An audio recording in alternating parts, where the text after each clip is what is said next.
Então, nessa questão, o tributo há de ser cobrado mediante atividade administrativa plenamente vinculada. A atividade de determinação e de cobrança do tributo deverá sempre estar vinculada a uma norma. Certo. Artigo 3º do Código Tributário Nacional. Fechou, pessoal? Tudo bem que a gente tem várias formas de cobrar esse artigo 3º? Uma questão que cai bastante em prova de concurso, até de fiscal de prefeitura, é essa aqui. Vamos lá na telinha? Olha essa aqui que caiu agora em 2021, Prefeitura de Ametista do Sul, Rio Grande do Sul, auditor fiscal de tributos do município. Como se denomina aquele tributo cuja obrigação tem por fato gerador uma situação independente? Então ele tem por fato gerador uma situação independente, né, de qualquer atividade estatal específica relativa ao contribuinte. Ele está falando então do artigo 15 do nosso Código Tributário Nacional. Opa, então guarda aí, anota aí mais um detalhe. Artigo 15 do CTN vai dar a definição do que para nós, pessoal? Definição do... Estou esperando a resposta dos meus queridos alunos aqui. Cadê o pessoal? Vamos ver aqui se você já matou? Definição do... definição do que é imposto, professor. O imposto tem, por definição, ser desta forma. Ele tem uma característica impressionante, importantíssima, de que ele não é vinculado a nenhuma atividade estatal específica. Ou seja, você paga o IPVA e você não pode esperar que as ruas por onde seu carro passa... Então, o IPVA é um imposto sobre a propriedade de veículos automotores. Você não vai poder esperar que o seu veículo passe por uma rua sem buracos porque você pagou IPVA. Por quê? Porque o imposto não tem caráter contraprestacional. Você paga IPVA por ser imposto sobre você. Então, na idade, é uma atividade compulsória, você tem que pagar, e ele não traz nenhuma outra benefício para você a respeito do seu pagamento. Ou seja, você não recebe algo em troca por pagar o IPVA. Tudo bem? Tem que ficar entendido isso aqui. Então, volta para a questão. Ele fala assim, e aí ele já pergunta, já fala, né, das espécies tributárias, né? Uma situação independente de qualquer atividade estatal específica. Contribuição de melhoria é assim? Ou seja, você faz, né, a contribuição de melhoria tem como uma situação, o fato gerador dela tem uma situação independente de qualquer atividade estatal específica? Não, professor. Contribuição de melhoria, ela precisa de uma atividade estatal, inclusive, que valorize o seu imóvel. Ou seja, a pessoa jurídica, contribuição de melhoria, vamos guardar? Pessoa jurídica, estou lá no artigo 80 do CTN. Então, contribuição de melhoria, artigo 80 do CTN, artigo 80 e 81. Contribuição de melhoria é aquele tributo que você, a princípio, vai pagar porque houve uma obra pública perto do seu imóvel, que a gente chama de um imóvel lindeiro, e por causa daquela obra pública vai haver uma valorização no seu imóvel. Esse é o fato gerador. Fato gerador da contribuição de melhoria. Valorização imobiliária decorrente de uma obra pública. Então, o ente político que fez a obra cobra a contribuição. Se for a União, cobra a contribuição. Se for o Estado de Pernambuco, cobra a contribuição. Se for um município pernambucano, ele vai poder cobrar a contribuição. Por isso que a contribuição de melhoria, inclusive, é um tributo de competência comum. Quem faz a obra, cobra. Você entendeu? E aí, o que acontece, professor? A contribuição de melhoria não pode ser essa resposta, né, professor? Porque a contribuição de melhoria, justamente, ela tem uma atividade estatal específica relacionada à sua tributação. Empréstimo compulsório. Também, eu vou pagar no empréstimo compulsório esperando algo em troca. Taxa. Taxa é um tributo contraprestacional. A taxa de serviço eu só vou pagar se o serviço for prestado ou posto à disposição. Contribuição social. Quando ele fala contribuição social, ele está falando de uma espécie, né, do gênero contribuições especiais ou contribuições parafiscais. Contribuições especiais, pode aparecer esse nome na prova. Contribuições parafiscais, pode aparecer esse nome na prova. Que, segundo o Supremo Tribunal Federal, são divididas em contribuições sociais, contribuições CID, já ouviu falar da CID? Contribuição de Intervenção do Domínio Econômico. E contribuições corporativas, que são aquelas a cargo dos órgãos corporativos, né? Então, inclusive aqui o grupo S, né? O SESC, SESI, SENAI, OAB. Então, essas contribuições estão aqui nas contribuições corporativas. Veja, essas 3 contribuições aqui foram representadas pela contribuição social. Ela não é o genérico, ela é específico. Então, fala o exemplo de uma contribuição social, professor PIS/PASEP, né? Então, cobrado sobre o faturamento das empresas. Então, na idade, as contribuições, elas têm um caráter contraprestacional? Depende. Tem vários tipos de contribuições. Algumas têm, outras efetivamente não têm.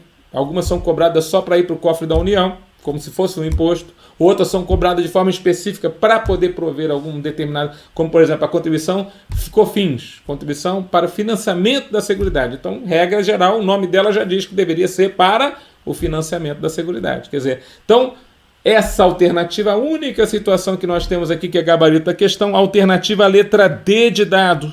Tudo bem, pessoal? A alternativa letra D, porque estamos lá no artigo 15 do Código Tributário Nacional, a definição do imposto, né? Tributo cujo fato gerador é uma situação independente de qualquer atividade estatal específica. Fechou o entendimento? Ah, professor, se cair assim vai ser bem legal. Pois é, mas tem caído. As provas têm caído. Outra banca. Peguei outra banca, peguei lá o pessoal que vai fazer prova para cartorário lá em Mato Grosso do Sul e está lá a seguinte questão, ó. Trata-se agora de uma exação, ou seja, de uma tributação. Exação é outro nome que a gente fala sobre tributação, cuja materialidade, ou seja, aonde se encontra o fato gerador, o fato concreto que acontecendo, de acordo com a lei, vai nascer a obrigação de pagar o tributo, ou de sua hipótese de incidência, é sempre e necessariamente um fato produzido pelo Estado. Agora, veja, o fato gerador é um fato produzido pelo Estado, na esfera jurídica do próprio Estado, em referibilidade, ou seja, se referindo a um administrado, ou seja, uma pessoa comum, ou uma atuação estatal diretamente referida ao contribuinte.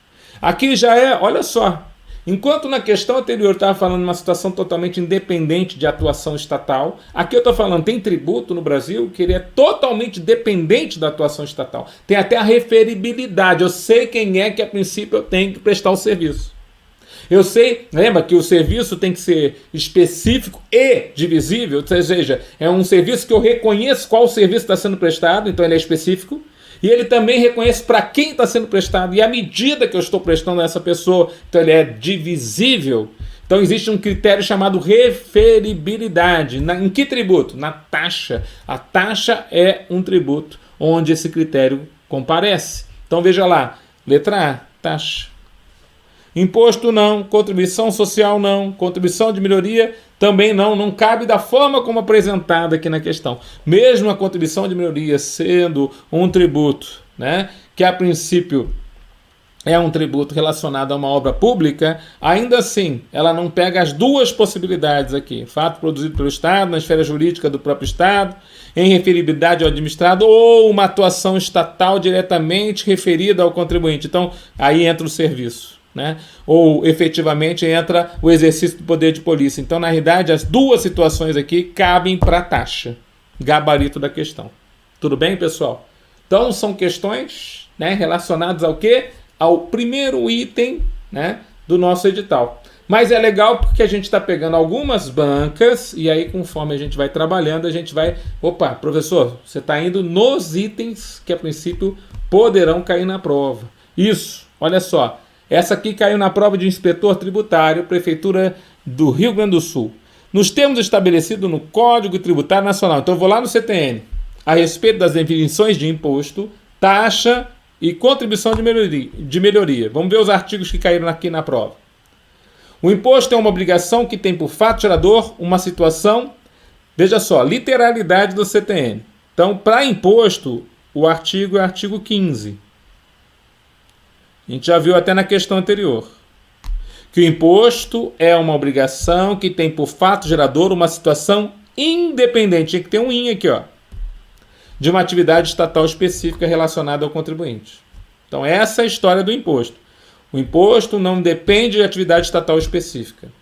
Então o item 1, por exemplo, ele está perguntando aqui embaixo, ó, quais são corretos? O item 1 está errado, por causa do artigo 15 do CTN. 2. A taxa não pode ter base de cálculo ou fato gerador idêntico ao que corresponde ao imposto. nem pode ser calculada em função do capital das empresas. Professor, o que ele quis dizer com isso? Foi lá no CTN de novo. Lembra que ele falou que ia fazer a questão de acordo com o CTN? Então aqui ele está aqui de novo, trazendo a questão relacionada ao CTN. Então ele fala justamente a respeito da taxa. E ele fala que ela não pode ser cobrada em virtude da situação relacionada ao capital das empresas. Ele está lá na definição de taxa, artigo 77 do Código Tributário Nacional. Então, primeiramente, a taxa não pode repetir fato gerador ou base de cálculo de imposto. O que significa isso? Taxa não pode repetir fato gerador nem base de cálculo de imposto. Não pode haver bis in idem e nem bitributação entre taxa e imposto. Isso gera muita importância, porque isso também foi trazido para a Constituição Federal. O artigo 145 da Constituição, no seu parágrafo 1º, vai falar: taxa não pode ter nem fato gerador nem base de cálculo relacionados ao imposto, ou seja, não pode repetir. Isso, inclusive, gerou súmula vinculante 19, súmula vinculante 29, lá do Supremo Tribunal Federal, porque a taxa de coleta de lixo, ela pegava a área do imóvel, que era, inclusive, uma das formas, ou seja, um pedacinho da base de cálculo do IPTU. Quem um dia for estudar para alguma coisa de prefeitura vai ver que a base de cálculo do IPTU é uma das mais complexas que nós temos, porque ela leva em consideração tempo de construção, testada do terreno, profundidade, declive do terreno. Ela leva em consideração se você construiu alguma coisa, a qualidade do material que você utilizou para aquela obra. Então, leva em consideração um monte de coisas. E uma das coisinhas é a área do terreno. E a taxa de coleta de lixo levava em consideração a área do terreno. Então, a pergunta que a princípio não queria calar é: pode a taxa de coleta de lixo existir se ela está usando somente parte da base de cálculo do nosso IPTU? E o Supremo Tribunal Federal declarou: não, pode sim. Pode, porque ela não está usando, não está havendo uma identificação perfeita, ou seja, não está havendo uma identidade totalmente igual entre os dois. Pode ser sim, porque é só parte, não é o todo. Você entendeu o que eu estou falando? Tudo bem, pessoal? Tá dando para vocês compreenderem aqui. Estou indo muito profundo aí nas explicações. Como é que vocês estão na matéria? Eu preciso entender aqui, ó. Olha só, o pessoal está respondendo aqui. Legal, o pessoal está respondendo. Então, o que acontece aqui, ó? Nessa pergunta, né, que a gente está vendo aqui a respeito da taxa, né? A taxa não pode ter base de cálculo ou fato gerador idêntico ao que corresponde ao imposto. Legal, a Constituição e o CTN no artigo 77 vão falar isso. A Constituição no artigo 145, parágrafo 1º, e o CTN no artigo 77. E aí a segunda parte, né? Nem pode ser calculado em função do capital das empresas, porque o capital das empresas já é tributado por imposto, que é o imposto sobre a renda. Tudo bem? O capital das empresas já é tributado por imposto, que é o imposto sobre a renda. Então não tem que se falar a respeito desse tipo de tributação para a taxa, porque é coisa do IR, é coisa da contribuição social sobre o lucro, não tem nada a ver com efetivamente as taxas. E vamos ao terceiro item. Terceiro item, ele fala assim, ó: a contribuição de melhoria é um tributo de competência. Olha só que interessante. A competência para tributar é exclusiva do município. E aí, pessoal, tá certo isso aqui? Não, professor. Como você falou agora há pouco, quem fizer a obra pública que valoriza o imóvel pode cobrar a contribuição. Então, na verdade, você estava falando isso aí agora há pouco, professor. Eu ouvi o que você falou, né? Então, quando ele fala da contribuição, né, de melhoria, a gente entende lá no artigo 81 e artigo 82, lá, né? Então, vamos colocar aqui, ó, artigo 81 e 82 do CTN. Bom, então 81 é mais importante, porque ele já mataria a questão de prova. Contribuição de melhoria poderá ser cobrada tanto pela União, quanto pelos Estados membros, quanto pelo Distrito Federal, quanto pelos municípios, né? Então, não é uma competência exclusiva do município. Tá legal? Então, não é de competência exclusiva do município. Beleza, pessoal? Guardamos essa situação. Então, para nós, qual que é o gabarito dessa questão? A 1 está incorreta, a 2 está certinha de acordo com o artigo 77 e a 3 está também incorreta, gabarito da questão, apenas A2, alternativa letra B de bola. Tá legal, pessoal? Eu vejo que eu pego questões de acordo com os itens do edital, explorando informações interessantes e jeitão de cair em prova para que vocês possam pegar um pouco dessa tarimba de prova, entender que o pessoal de vez em quando dá uma viajada, de vez em quando ele volta para a realidade, de vez em quando ele vai no texto somente da lei, e a gente está trabalhando isso aqui com você. Vamos à situação prática do dia a dia? Então veja que eu peguei várias bancas, tá? Eu peguei na realidade por assunto, e aí caiu aqui na prova de Prefeitura de São Roque do Canaã, no Espírito Santo, ó, João Vitor e Rafael. Eu acho interessante, eu vou lembrar você o que é educação fiscal. A educação fiscal ela tem a ver com dois principais assuntos. São objetivos da educação fiscal. Dar conhecimento da função social do tributo, inclusive com o cumprimento do artigo 3º da Constituição Federal, entre eles a erradicação da desigualdade social e da pobreza. E também mostrar aos cidadãos que existe a possibilidade de haver o controle social, ou seja, a sociedade, a princípio, fiscalizar o uso do dinheiro público. Então a educação fiscal, toda vez que você ver alguma situação relacionada ao social, tem muito a ver com a prova de educação fiscal dos senhores. Porque a educação fiscal ela não fica só, a princípio, querendo ensinar tributário.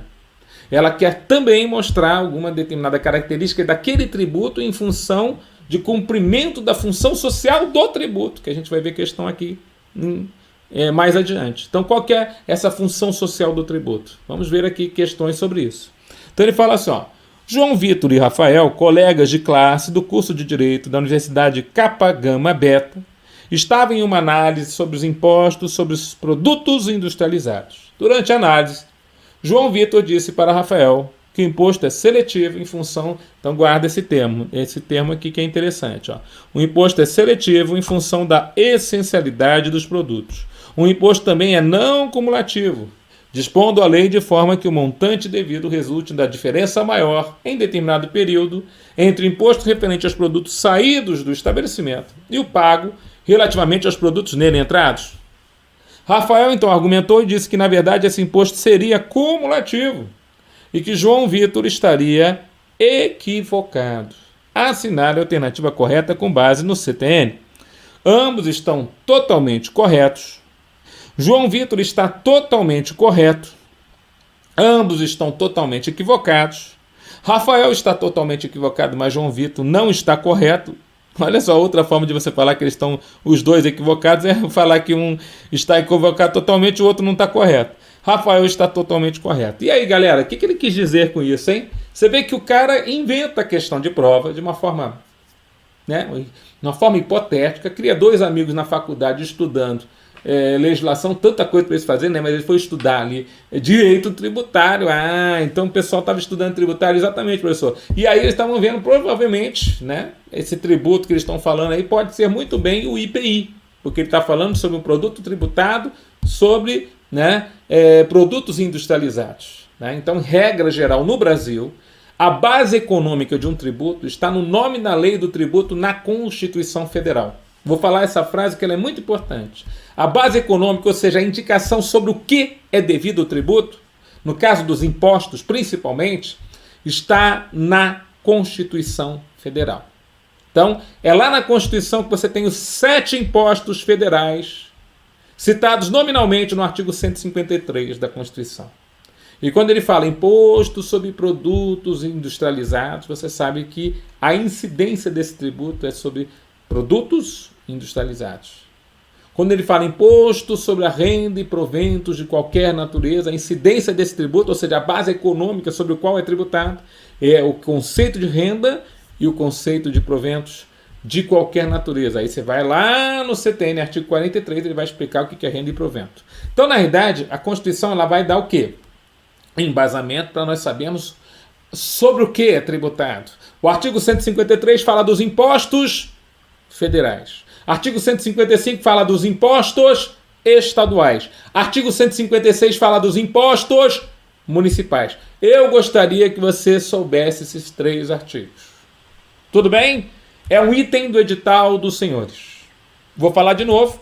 Artigo 153 da Constituição, 155 da Constituição, 156 da Constituição, o meu querido aluno que vai fazer Cefaz Pernambuco, Educação Fiscal, ele vai para a prova com eles. Tem que ir para a prova com eles. Porque quando você lê esse artigo, você vai ver que o próprio artigo 153 vai falar a respeito do IPI. Ele vai dizer, o IPI é um imposto que será seletivo. O que significa ser seletivo, professor? Significa que as alíquotas do IPI é o tributo mais forte quanto a isso no Brasil. As alíquotas do IPI têm a ver com a essencialidade do produto. E não é poderá ser seletivo, não, é será seletivo. Significa que quanto mais essencial o produto, menor vai ser a sua alíquota. Vou falar de novo. Mais essencial o produto, menor a alíquota. Cesta básica de alimentos é essencial? Bem essencial. Alíquota zero de IPI em muitos produtos da cesta básica. Agora, o contrário também acontece no nosso IPI. Ele fala assim, ó, quando o produto é menos essencial, a alíquota vai ser maior. Quando o produto é menos essencial, a alíquota é maior. Significa o quê? Cigarros. A maior alíquota no Brasil de IPI é 300% sobre o cigarro. Falo isso porque cigarro é muito lembrado em prova de concurso. Então, quando o cara está pitando o cigarro, ele tem que pensar assim, nossa, esse cigarrinho está acabando. Pois é, mas ele tem 300%, ou seja, tem mais uma parte de cigarro, mais uma, mais um. 300% ali, quando ele pita o cigarro, ele está pagando de IPI. Coisa louca. Fala para ele, para ver se ele dá uma esmorecida e para de fumar. Né? Eu acho, João, que deve cair mais para... Colega João, vou repetir a sua pergunta porque o pessoal não está lendo aqui como eu estou. Qual a maior probabilidade de cair na prova, professor? Direito tributário raiz ou mais para o lado da educação fiscal? Eu creio que mais para o lado da educação fiscal. E vocês vão ver isso aparecendo na prova. Por isso que a prova não vai ser uma prova de tributário, vai ser uma prova de educação fiscal. Então, alguns itens eu vou... Sem dúvida, eu não vou pular. Quando o item está lá no edital de forma expressa, como função social do tributo, eu vou para cima dele, cara. Por quê? Porque eu creio que a questão de prova não vai ficar preocupada só com a definição do tributo, mas com a função social que o tributo tem no Brasil. Ué, o que é um tributo de caráter regressivo? O que é um tributo de caráter progressivo? O que é um tributo que, a princípio, você tira do rico para dar para o pobre? Essa tem a ver com a função social do tributo? E isso tem tudo a ver com a educação fiscal? Quem estuda o material de educação fiscal sabe o que eu estou falando, né? Quem está aqui no SOS Curso tem um material de mais de 600 páginas, né? Tudo esmiuçado ali para vocês poderem, a princípio, trabalhar com isso. Mas e aí? Então ele fala assim, ó, o tributo é seletivo, né? E ele falou ainda que o tributo é não cumulativo. E ele fala assim, ó, o tributo é um não cumulativo porque quando eu for pagar o tributo, eu vou verificar o montante devido pela diferença maior daquilo que está saindo em relação àquilo que entrou. Então, o que foi cobrado na operação anterior e pago, vai, a princípio, dar um direito a receber, e o que, a princípio, tem que ser pago realmente quando ele dá saída, a princípio, é uma obrigação de pagar. Então, na idade, vai ser o débito pela saída quanto ao IPI e o crédito pela entrada quanto aos insumos, seja material de embalagem, seja matéria-prima, produto industrializado ou semi-elaborado, ou seja, na idade as indústrias trabalham assim, e o produto industrializado ele transforma essa situação da não cumulatividade em uma situação muito real. Todos os insumos que já pagaram tributo em outras operações vão dar direito a crédito de IPI na entrada da indústria. E, em compensação, a indústria, quando dá saída dos seus produtos, gera débito do imposto, então ela tem que pagar tributo. Então o débito nas saídas menos o crédito da entrada é justamente o que nós chamamos do princípio da não cumulatividade, também conhecido como princípio dos débitos e créditos. Isso que eu estou falando serve para IPI, se você conhece um pouquinho mais também, serve para o ICMS do estado de Pernambuco.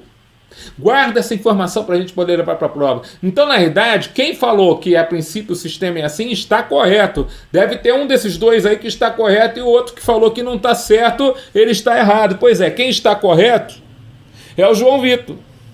Porque o João Vitor falou para o Rafael que o imposto é seletivo em função da essencialidade do produto e não cumulativo, dispondo a lei de forma que o montante devido resulte na diferença maior Em determinado período, que normalmente é um mês, as apurações de IPI e ICMS no Brasil, hoje, elas combinam. Antigamente já foi em períodos distintos, mas hoje elas combinam. Dentro do mês, você faz a apuração.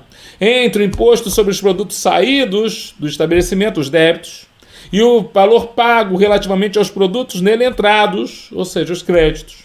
Rafael disse que não está certo, mas gabarito dessa questão interessante, hein? Questão que a gente vai andando mais para o profundo ali, por exemplo, no IPI. Gabarito da questão, João Vitor está totalmente correto. Legal a questão, pessoal? Fechou? Professor Tudão, cada enxadada uma minhoca. Não é possível que você vá fazer questões inéditas para mim nessa aulinha graciosa e gratuita. O senhor está fazendo aí, é fato tirador do ITCD, professor. Eu tô duro, não tô tendo dinheiro para comprar curso, mas quando o senhor dá aula, eu aprendo um bolão e chega lá na prova eu detono. Então, meu querido, vai lá para arrancar a vaga. Então é para isso que a gente está aqui. Não estamos aqui fingindo de dar aula, estou lecionando para você e agradeço também pela sua presença, mas olha o próximo item para ver se não é um item que vai gerar um pouco de problema para os alunos na prova, porque o aluno fica doido, né? Origem, a história do tributo no Brasil. Então, na idade, galera, quando a gente fala a história do tributo no Brasil, eu posso pegar um livro de história de tributos, eu tenho 2 ou 3 aqui atrás do pano branco, eu tenho uma minha biblioteca, né? Eu deveria deixar a biblioteca aqui, vai ficar um fundo bem bonito para você, mas não deixo porque a princípio eu preciso do fundo branco. Então, na verdade, aqui atrás tem o livro da história de tributos no Brasil, mas eu não quero que você leia um livro de 200 páginas para poder, a princípio, matar a questão de prova. Então, o material que, a princípio, nós temos para estudar isso é o material do Programa Nacional de Educação Fiscal, o PNEF. Que você, a princípio, retira uma parte da... Lá, na verdade, todo o material que está no site oficial da Cefaz Pernambuco, se você for ver, ele está assinado pela Cefaz Ceará. Na verdade, o PNEF, o Programa Nacional, é para todos os estados. Mas o estado do Ceará, ele despontou como aquele que, a princípio, manteve uma... Tanto é que o último concurso de auditor fiscal do Ceará, que caiu na prova? A matéria Educação Fiscal. Então... Está havendo uma tendência de cair a educação fiscal nas provas. Caiu na prova da Cefaz Ceará, caiu na prova da Cefaz Espírito Santo e agora está caindo na prova da Cefaz Pernambuco. Ou seja, está havendo uma tendência. Pode ser que você tenha outros concursos aí pela frente e tudo que você está estudando aqui seja válido para esse concurso, principalmente na área fiscal. Mas o que eu falo para você? Vou eu pegar livro de história e ficar dando aula para você de história aqui? Não, eu vou no material do PNEF.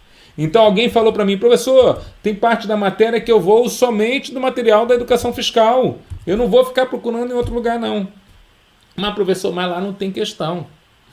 Aí que vem o meu trabalho. Quer dizer, quando eu fui lá no SOS Curso e montei um curso de educação fiscal, eu coloquei o quê? Uma pá de questões que eu fui lá e criei, que eu adaptei, que eu tive um baita no trabalho. Eu não peguei só a apostila dos caras e copiei e chuchei lá. Eu fiz questão para cada aula e muitas questões inéditas. Você não vai ver a questão em lugar nenhum. Como eu fiz hoje para sua aula.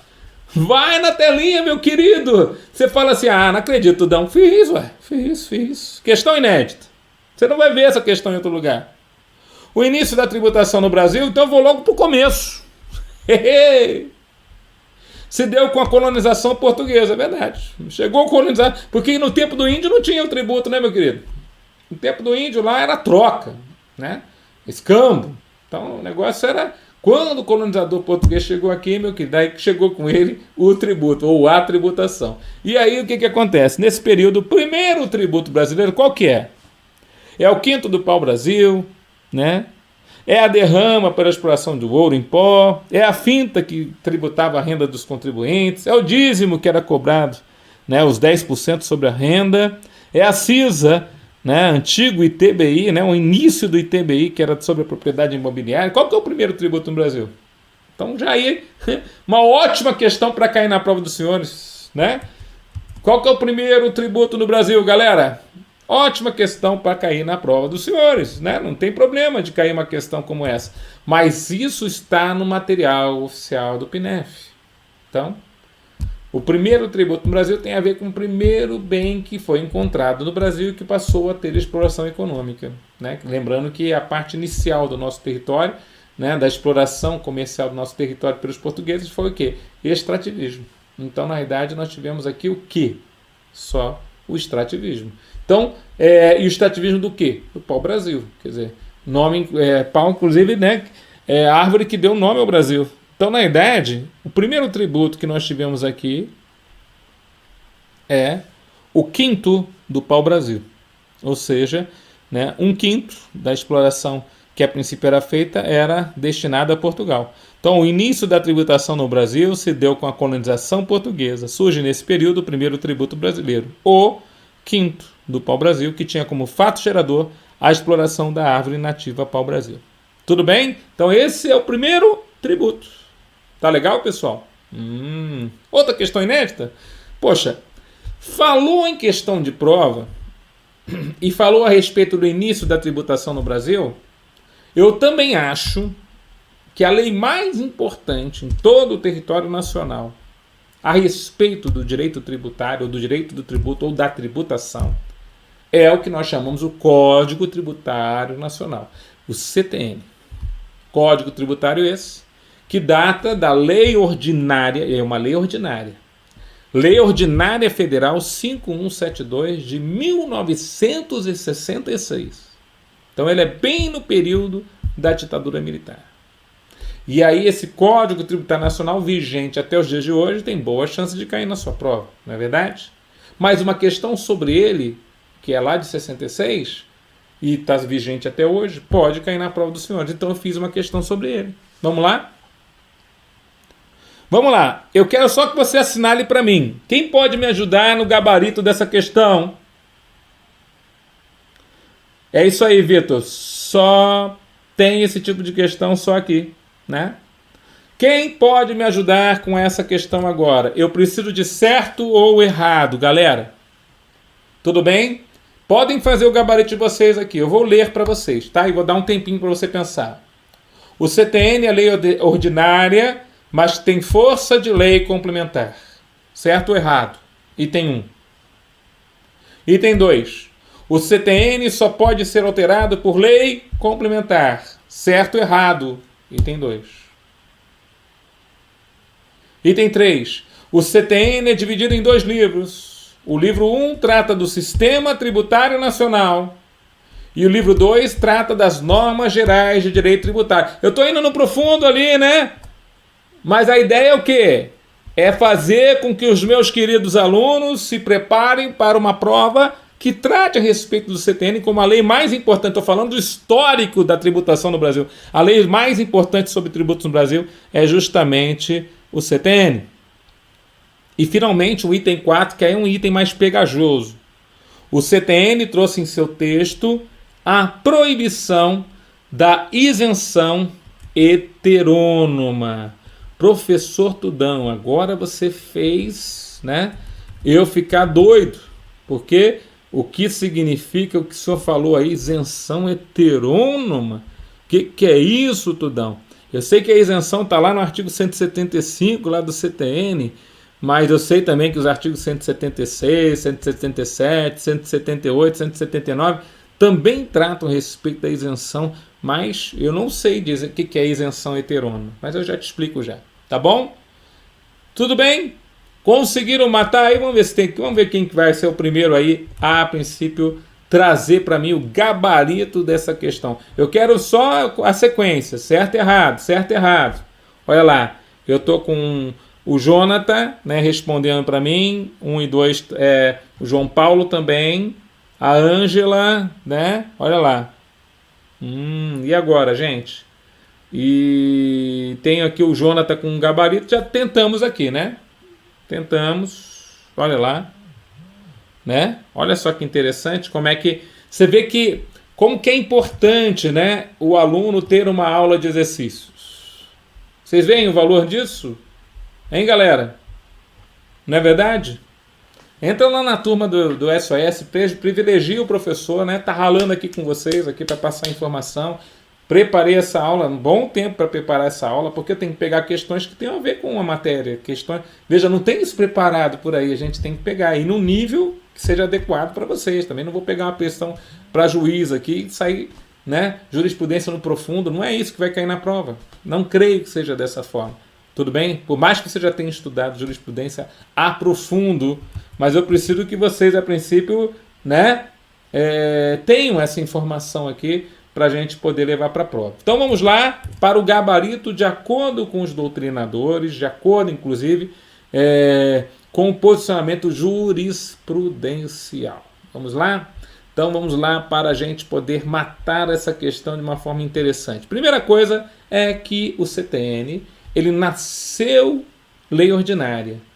Mas isso é quanto à forma. A forma dele é lei ordinária. Você vai ver que o número dele é 5172, é lei ordinária federal. Mas por ter as normas gerais de direito tributário dentro do seu conteúdo, ele hoje tem força de lei complementar.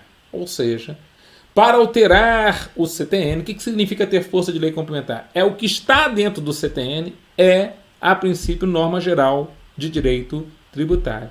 E se a norma geral de direito tributário tem força de lei complementar. Então o entendimento dos tribunais, inclusive para a prova, é de que o CTN só pode ser alterado por outras leis complementares. A última lei complementar que alterou o CTN, né, foi mais recente, mas a gente teve a lei complementar, por exemplo, a 118/2005, que alterou o Código Tributário Nacional, né, naquelas situações relacionadas aí, ao que nós...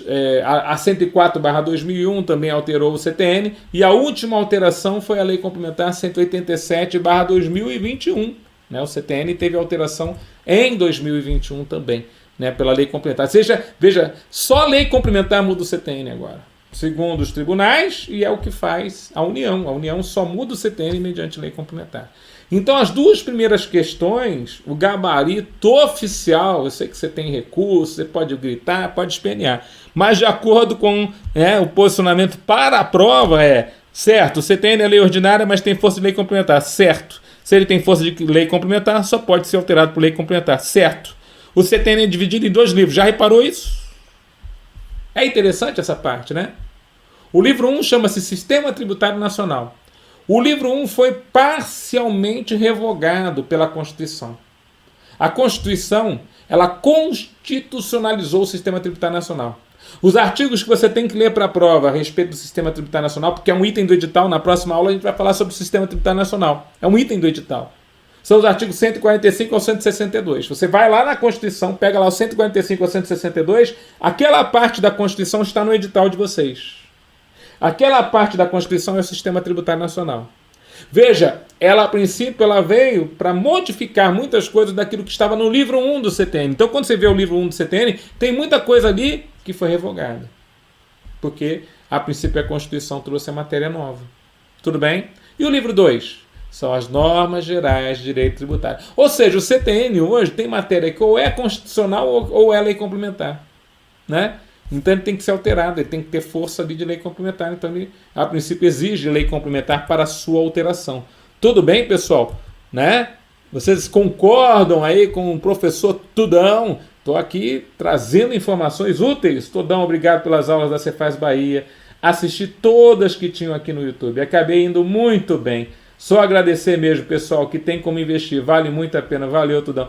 Valeu, Ramon! Detonou, hein? Parabéns, meu guerreiro. Deus abençoe aí, que dê certo aí, né? A sua aprovação. Fico muito feliz, viu? Valeu, meu querido! É isso, galera. Por favor, né? Quando você passar pelo Tudão, dá um abraço, fala com a gente, né? Porque tem gente que fica tão metida depois que passa. Né? Passei no concurso Tudão. Eu tô vendo. Você não quer nem falar mais com o Tudão. Então vai lá, abraça. Fala, pô, Tudão, passei nessa... Entendeu? Nessa bagaça. Passei. Detona, meu. Manda uma fotinha lá no dia que você tomar o posse, termo de posse. Fala, dá aquele sorrisão. Eu tenho essa foto até hoje. Tava assinando termo de posse lá, deram mole e o Tudão virou fiscal. A vontade lá, né? De celebrar a vitória, né? A gente tem que trazer à memória aquilo que nos traz esperança. A esperança do dia de você assinar o termo de posse é sensacional. Coloca isso na cabeça, já coloca na mente. Eu lembro de um auditor fiscal, né, que emprestou os livros para mim. Todo livro que eu pegava do cara estava lá escrito Futuro Auditor Fiscal. Futuro Auditor Fiscal. Eu falei, cara, o cara é confiante, mas eu gosto disso. Eu comecei a assumir aquilo para mim também, futuro auditor fiscal. Eu vou estudar até passar. Simples assim. Agora, se vai demorar um pouco, se vai demorar um pouco mais, se vai demorar tanto, eu vou fazer o meu propósito. Meu propósito é que eu vou estudar até passar. Então, se você está começando para estudar Cefaz Pernambuco, faz tudo para passar, dá o teu gás todo, porque a nossa curva de conhecimento, né, quando você pega os eixos assim, ela é assim quando sai o edital. Tô estudando, não tem edital, tô quase morrendo, sai o edital. Coisa louca, né? A curva vai lá para cima. Mas depois que, a princípio, né, o edital passa, o pessoal tende a... Por isso que o edital sempre alimenta a sua preparação. Mas não pode ser o único objetivo. O edital é só um prêmio para quem está se preparando. A história é ir se preparando. Saiu o edital, você está preparado. Epa, ninguém vai pegar minha vaga. Você entendeu? É por aí. Por aí. Vou fazer um churrasco. Tudão está convidado. Dani, tô nessa, hein? Fato cheirador, boi confinado. Tamo junto. Né? Vamos ver. A gente vai estudar a alíquota do ICMS desse boi confinado. Firme no propósito. Vamos virar. Auditor, tamo junto. Né? Vamos virar servidor da Cefaz. É isso, né? O fato de eu poder estar ajudando aqui vocês é uma honra, uma alegria. Mas volta para a questão lá, Tudão. O que é isso, Tudão? Não sai do foco. O item 3 é certo também. E o item 4 é um tipo de questão que me preocupa, porque ela exigiria você conhecer um pouco mais o CTN, ou seja, você dá uma olhada lá. E aí você teria que conhecer o que está no CTN. Assim como, por exemplo, lá no Sistema Tributário Nacional, artigo 145 ao 162, eu teria que conhecer o que está lá. Porque quando ele falar de acordo com a Constituição, então tem que saber o que está na Constituição. A isenção heterônoma, o nome diz heterônoma, significa que um ente político, a União, é vedado a dar isenção de tributos que não são da sua competência. Então, a União não pode dar isenção sobre tributo que não é da sua competência, ou seja, que é da competência do Estado ou do município. Ela não pode interferir, que é o Pacto Federativo. Cada ente da federação tem que ter a sua autonomia. Então a União não deve fazê-lo. E isso está na Constituição Federal, não está no CTN. Isso está na Constituição Federal, artigo 151, inciso número 3. É vedado à União conceder isenção de tributos que não são da sua competência. Isso é uma isenção heterônoma, é vedado. Tem exceção à regra, pessoal? Tem exceção. Quando o presidente da República, representante do chefe de governo, vai lá fora e assina tratado e convenção internacional. Então ele assina um tratado isentando, como já o fez lá no passado, isentou o salmão chileno do ICMS. O salmão chileno recebeu um benefício fiscal. Então, na verdade, essa isenção é a isenção heterônoma. Mas quando o presidente concede, mediante ser chefe de governo, chefe de Estado, ele pode. Ele pode. Vocês entenderam? Então, na verdade, esse último item aí eu colocaria errado, porque isso não está no Código Tributário Nacional. Então, o gabarito dessa questão inédita, feita com carinho para os senhores, a alternativa não tem, né? Certo, errado. Isso é o que eu queria que você estudasse cada um dos itens. Fechou, pessoal? Entendemos aqui como é que pode cair na sua prova? Mariana, vou voltar, olha só, galera, ó, vou voltar aqui assim que sair o resultado final com o meu nome entre os aprovados para lhe agradecer por essa aula maravilhosa. Mariana, tamo junto! Que energia maravilhosa o senhor tem, amém, professor? Quero trazer a memória que me pode dar esperança. Ela colocou aqui o texto da Bíblia, olha que lindo, ó. Lamentações 3:21. Tamo junto, galera, é isso, né? A gente tá aqui para poder, a princípio, passar essa informação para vocês e tem que ser assim, né? Tem que fazer valer a pena. Eu aprendi uma coisa com a minha esposa que eu nunca mais esqueci. A gente já tá 17 anos juntos, né? Então ela marcou a minha vida. Essa frase, ela falou assim: tudo que você for fazer na vida, guarda essa, galera. Tudo que você for fazer na vida, enjoy it. Ela é professora de inglês, então ela falou assim de uma forma tão legal: enjoy it. Divirta-se. Cara, tem que fazer desse jeito, meu. Não pode ser pesado, o tempo todo pesado, tá pesado para estudar essa educação fiscal. Ai, que saco, professor, não sei o quê. Não pode ser pesado desse jeito. É uma coisa que vai fazer você subir, é uma coisa que vai fazer você mudar de vida, é uma coisa que vai tirar você daquela situação, daquela mesmice que você está vivendo para poder trazer algo novo, algo especial. Então você vai mudar de carreira, vai mudar de profissão, vai mudar tudo. E você, poxa, né, tem que fazer diferente. Então divirta-se nesse processo, meu. Não seja só penoso. Né? Ah, meu Deus, professor, vou ter que estudar mais um capítulo. Conforme for dessa forma, fica muito mais difícil, né? Parece que você está carregando pedra, não é verdade? Tá bom, pessoal? Vamos lá? Outra questão. Olha só, questãozinha também, né? Referente aí à história.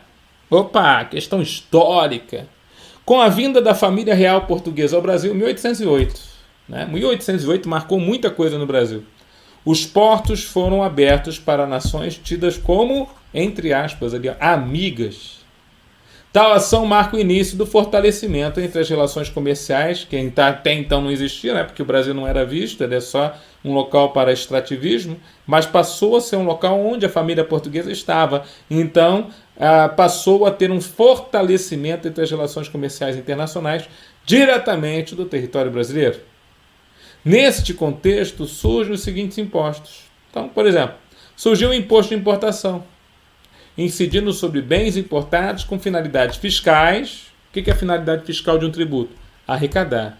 O que é a finalidade extrafiscal? Visando proteger o produto interno. Então, até hoje nós temos essas duas finalidades na tributação no Brasil, principalmente nas importações. É interessante, né?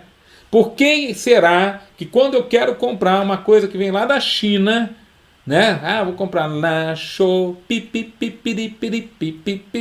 pois é. Mas chega lá na remessa postal internacional, chega lá nos Correios, ou chega lá no entreposto aduaneiro, lá da Receita Federal do Brasil, o povo vê, abre a caixa, olha assim, é celular, mete aí o que eles chamam de taxa, mas na verdade é o imposto de importação, mete o imposto de importação aí de mais 60% em cima dessa importação. Por que isso? Por que eu vou tributar tanto? Tem ICMS também aí, bota aí 18% aqui para o meu estado. Por que, professor? 17% do meu estado, dependendo do produto, 25%. Por quê? Porque, na verdade, o Brasil tem uma estratégia nas importações de fazer com que os produtos estrangeiros não se tornem competitivos. Então, os produtos estrangeiros são muito tributados. Quem consegue comprar um carro importado aí? Não consegue. Por quê? Porque se o carro nacional já tem lá 100% de IPI, imagina o carro importado, que tem II, IPI, ICMS, PIS, COFINS de importação, IOC, Imposto de Operação de Câmbio, né, taxas aduaneiras, um monte de coisa. Adicional de frete para renovação do mercante. Então, meu querido, na verdade, na importação, pense sempre nisso. Não é de hoje.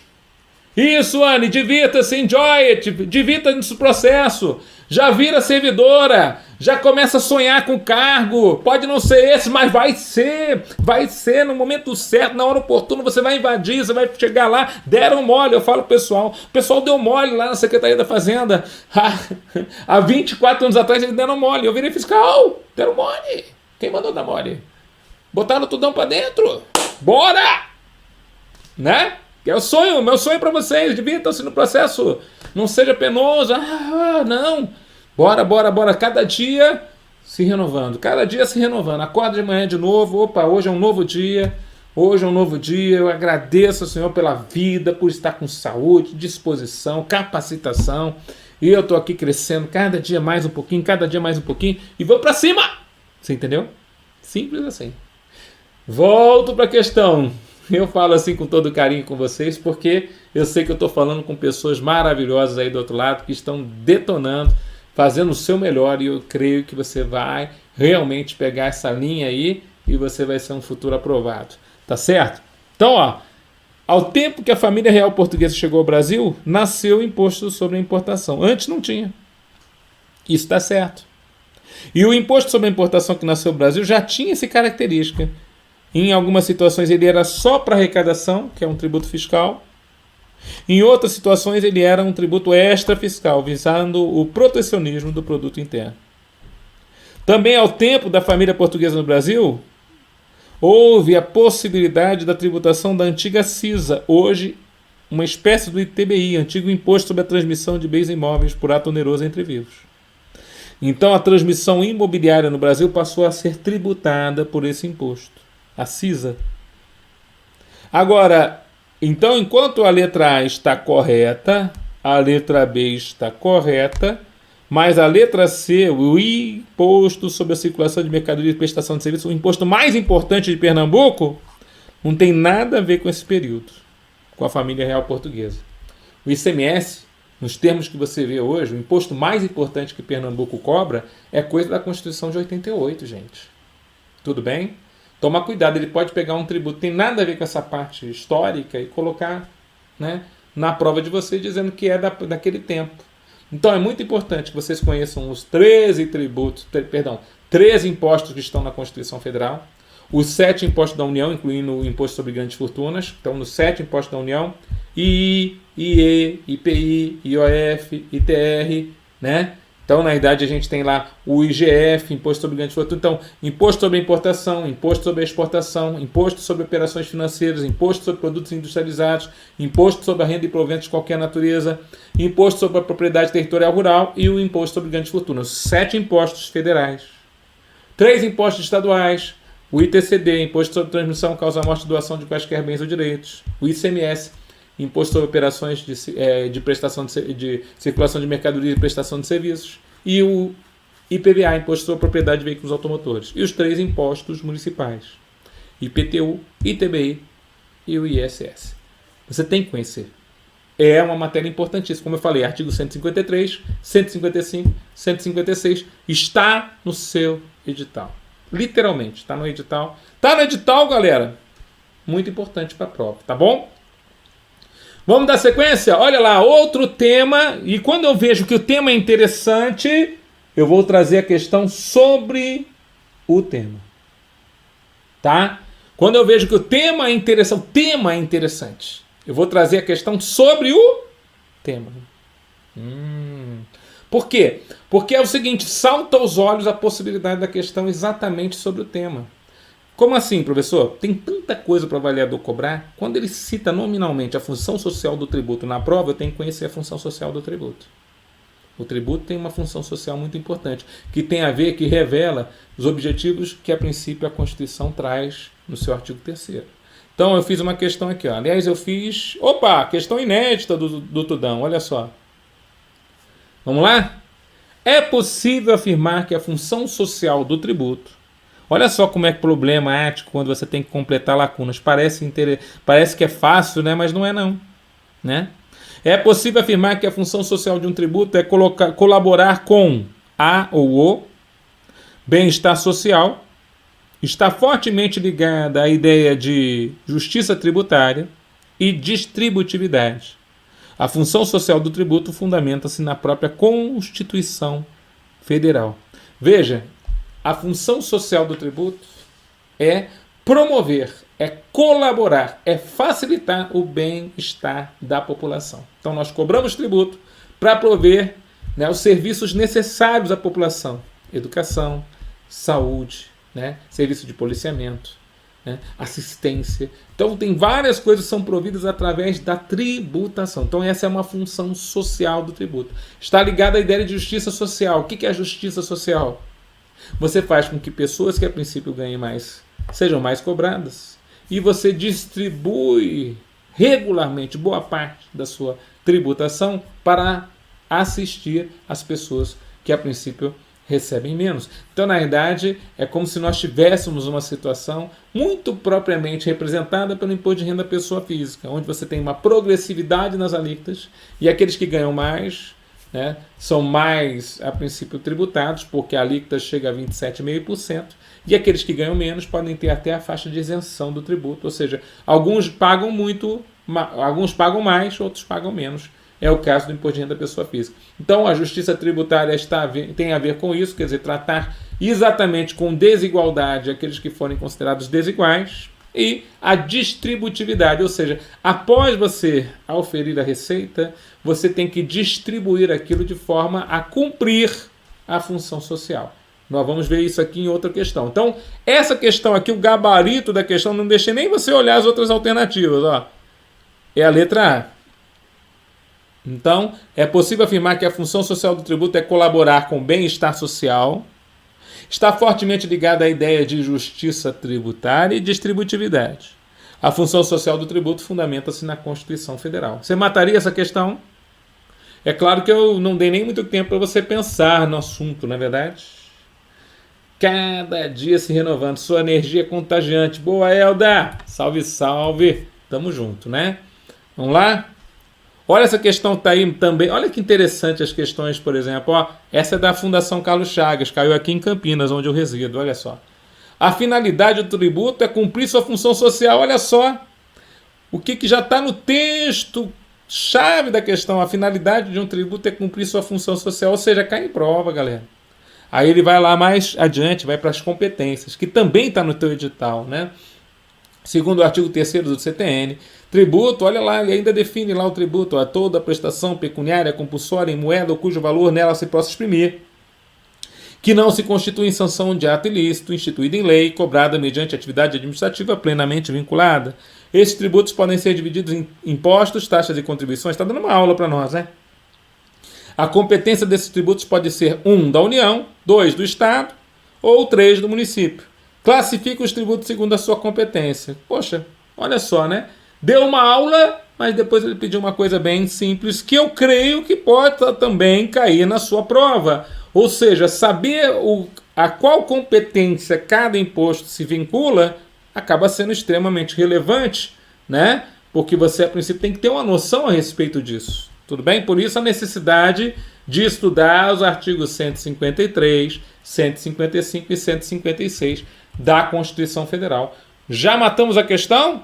Então vamos voltar lá. Vou deixar a questãozinha para vocês verem lá, porque essa questão é mais simples, né? Mas ela vale a pena você ler, inclusive por causa do tema da questão, função social do tributo. ITR, Imposto sobre a Propriedade Territorial Rural. 1. Imposto da União.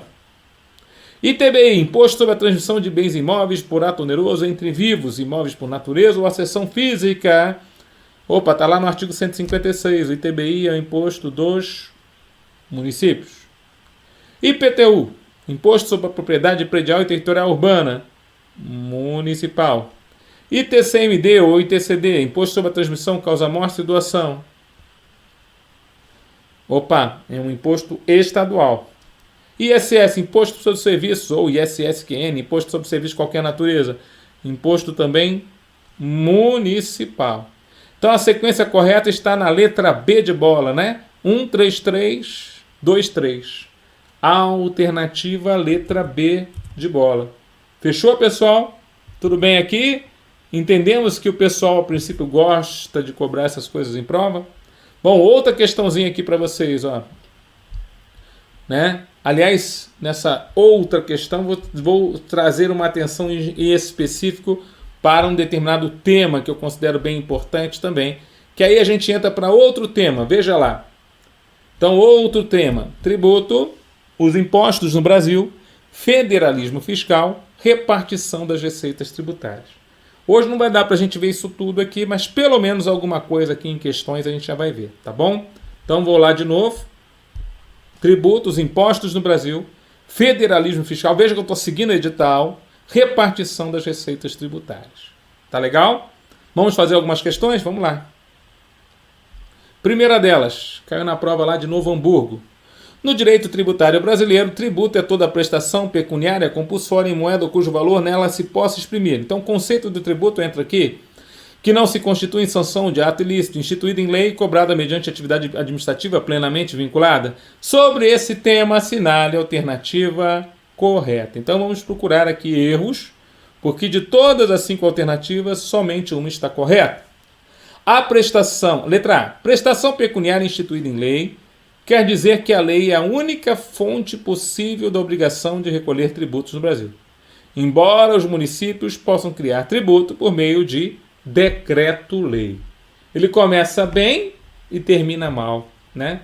Então, aquilo que é lei ou que tem a força de lei, como é o caso da medida provisória, podem criar tributo no Brasil. Artigo 150, inciso número 1. Agora eu entro dentro do Sistema Tributário Nacional e vou no princípio da legalidade. Só se cria ou majora tributo nesse país mediante a existência da lei, ou aquilo que tem a força de lei. Eu vou lá no artigo 62, parágrafo 2º também da Constituição Federal e vai falar: medida provisória pode criar lei ou majorar tributo nesse país.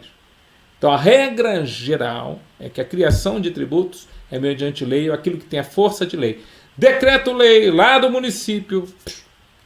Depois que a Constituição Federal de 88 veio, o decreto-lei foi substituído pela medida provisória. Por isso que a medida provisória pode criar tributos, mas o decreto-lei não pode mais. Fechou? Ah, professor, o negócio cai na prova mesmo, hein?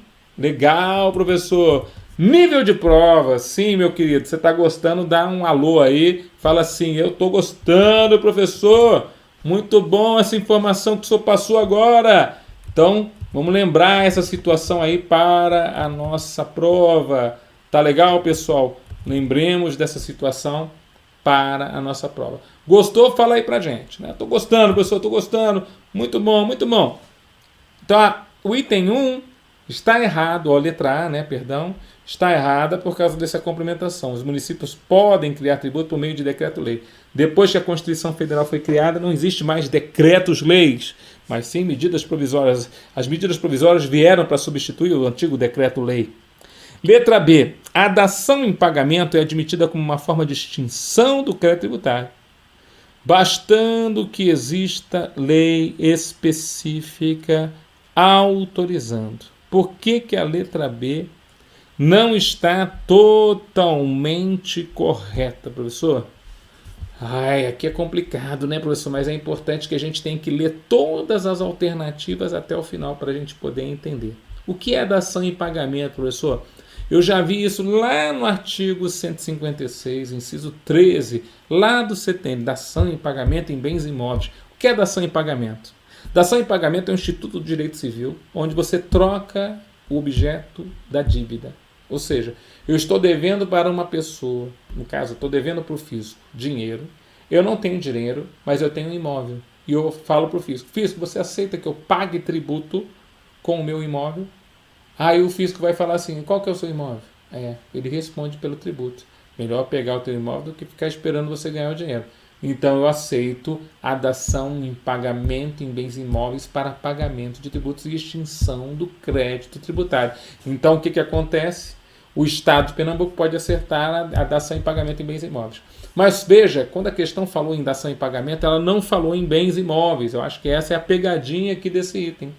Porque a dação em pagamento em bens imóveis extingue a cobrança do tributo. Mas em bens móveis não há previsão dentro do CTN. Ou seja, se você pegar, por exemplo, o seu estoque de mercadorias, empresa, e quiser vender ele para o Estado, né, para poder, a princípio, pagar tributos, vai se entender que, a princípio, você está ferindo a situação relacionada à compra de materiais, porque o Estado, para comprar materiais, ele tem que passar por um processo licitatório.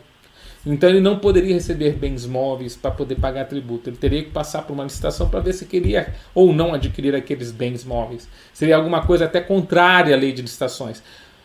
Mas, para nós, não ficou completo o item. Então a letra B, a dação em pagamento é admitida como forma de extinção do crédito tributário, poderia parecer correto de acordo com o artigo 156 do CTN, bastando que exista lei específica autorizando, né? Mas faltou falar em bens imóveis. Quando deixou no genérico aqui, a possibilidade da alternativa estar errada. Então, coloca assim, ó, uma interrogação que está sob júdice. Se não tivesse coisa melhor, eu iria sobre ela. O tributo não pode ser utilizado como uma punição aplicada ao contribuinte em consequência de alguma conduta contrária ao direito. Aí ele vem com uma exceção, exceto nos casos de violação ao dever de manutenção do uso do solo em propriedade urbana. O tributo não pode ser usado como punição aplicada ao contribuinte em consequência de alguma conduta contrária ao direito. Aí ele fala, mas o tributo se torna punição quando dos casos de violação ao dever de manutenção do solo, do uso do solo em propriedade urbana. Isso aqui deu pano para manga, muita gente ficou braba com essa questão, mas é interessante eu falar sobre isso aqui com você. Porque em toda hipótese, você vai ter que considerar que o tributo não é caráter punitivo. Tributo não tem característica de multa. Um tributo não é uma sanção por cometimento de ato ilícito. Tributo você não está penando a pessoa. Regra geral. Quando você fala lá do IPTU, você vai lá no artigo 184 da Constituição Federal, artigo 182 e 184 falam a respeito de direito de propriedade. E aí você vai ver lá que está escrito assim, né? Sob pena de. Então, se a pessoa não cumprir a função social da propriedade urbana prevista no Estatuto da Cidade, que é uma lei federal, sob pena de, ela vai ter o quê? O tributo progressivo no tempo. o IPTU, perdão, o IPTU progressivo no tempo. Então, quando ela não usa o solo urbano, ela poderá ter uma multiplicação da alíquota do IPTU todo ano por 2, até chegar ao limite máximo de 15%. Imagina uma alíquota de IPTU de 15% do valor do seu imóvel. Seria extremamente, né, uma punição, entre aspas. Alguns autores entendem que quando a Constituição falou sob pena de, ela está falando realmente de uma única exceção onde o tributo poderia ser apenatório. Outros autores dizem que não é pena, que aquilo ali é um caráter extrafiscal, que é justamente para... O que é o caráter extrafiscal? Intervenção. É uma forma de você intervir na vontade da pessoa que, a princípio, não está cumprindo a função social da propriedade urbana, de forma que ela corra para cumprir. Então, é um empurrão. De qualquer forma, as bancas entendem, principalmente as bancas entendem, né, que não tem caráter punitivo o tributo, nem nessa situação. E aí cai na prova.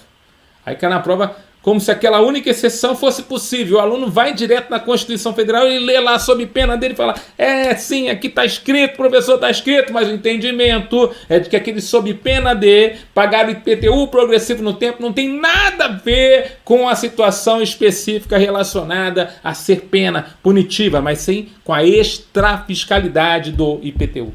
O IPTU tem caráter extrafiscal nesta situação, no descumprimento da função social da propriedade urbana. Você deixou a propriedade urbana abandonada, você deixou o terreno urbano, né, a revelia, não fez nada no terreno, você poderá ter o IPTU progressivo no tempo. E isso tem o caráter extrafiscal.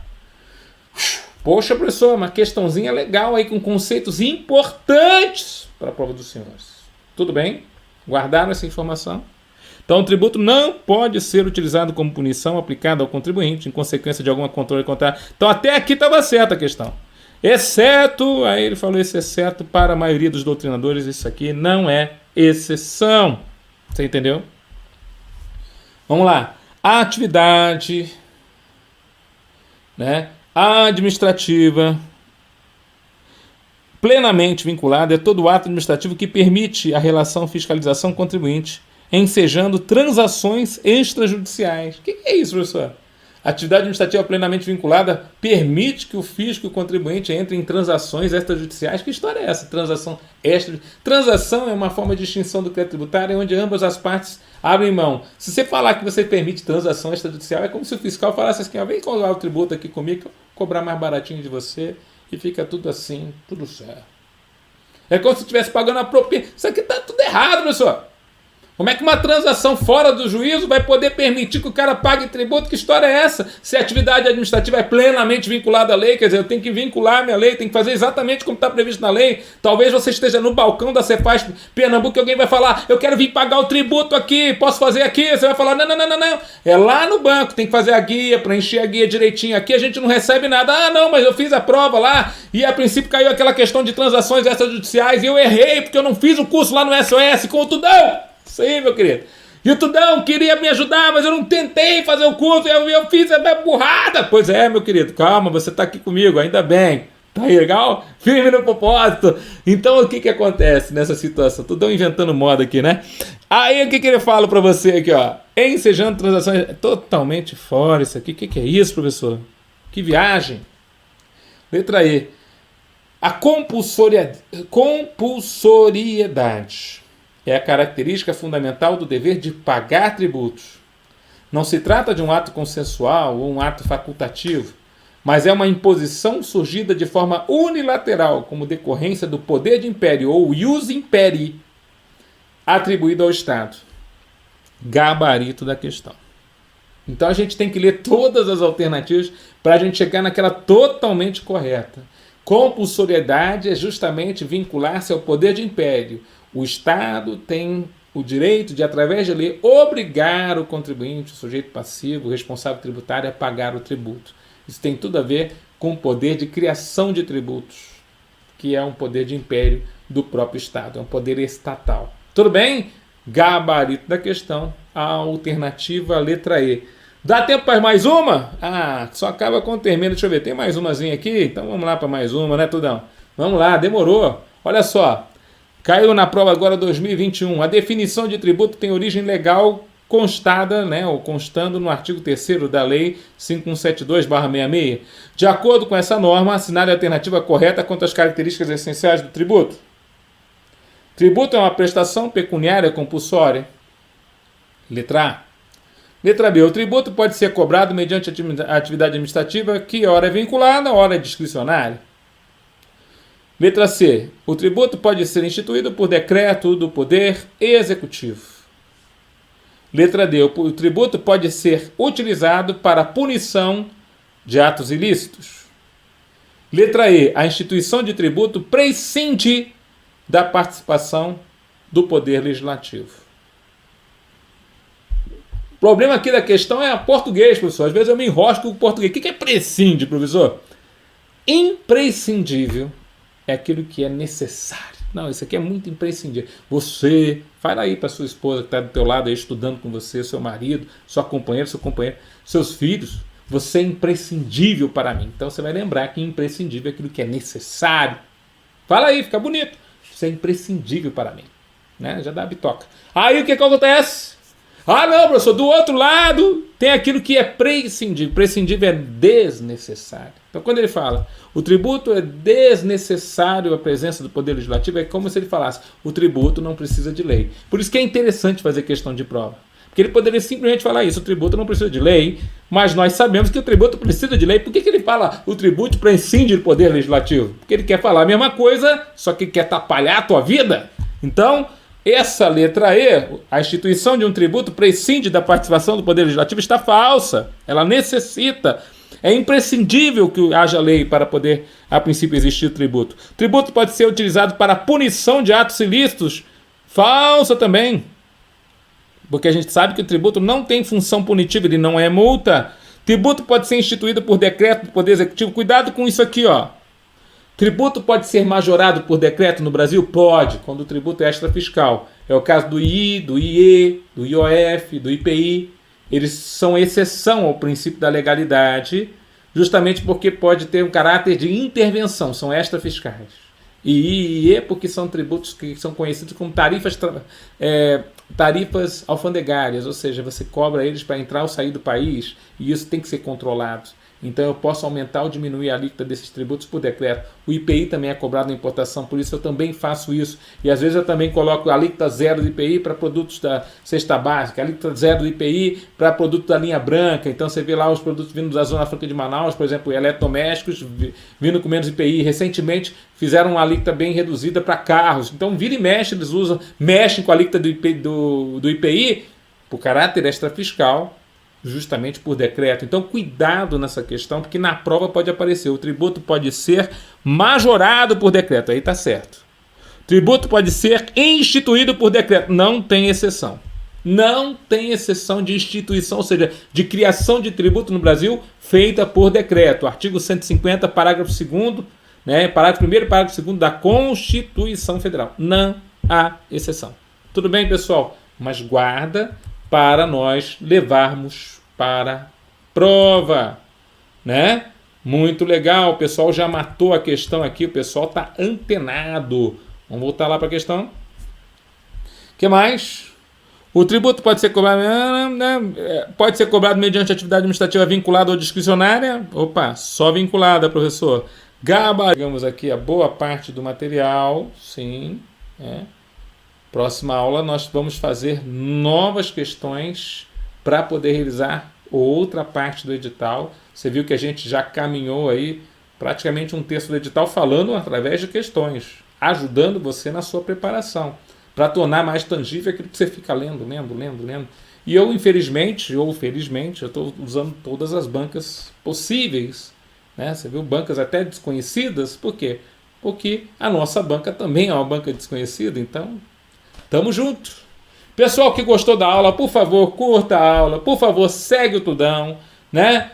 Entra aí, né? Fica aí, segue o Tudão, toda hora tem um sininho aí, tem sempre uma informação nova. Recentemente a gente deu várias aulas do Simples Nacional, outras vezes a gente fala sobre direito tributário. Tudão vai fazer o curso dele de direito tributário aqui no SOS, completinho, de fio a pavio, do começo ao fim. Um curso de educação fiscal também antenado e voltado aí para qualquer certame. pode deixar que outras coisas vão aparecer aqui no SOS Curso para os alunos que estão estudando, inclusive aí para a Cefaz Pernambuco. Quem tem dúvidas, deixem aí nos comentários, por favor, coloquem aí as suas informações, né? Eu vou terminar aqui a minha gravação, mas vou ficar alguns segundinhos aqui com vocês. Então, encerrando aqui a nossa aula de hoje, né? A questão, como vocês marcaram aqui, a alternativa letra A. Fechou, pessoal? Tudo bem? Pessoal, então, completamos aqui, né? De acordo aqui com os meus alfarrábios aqui, 1h30 de aula.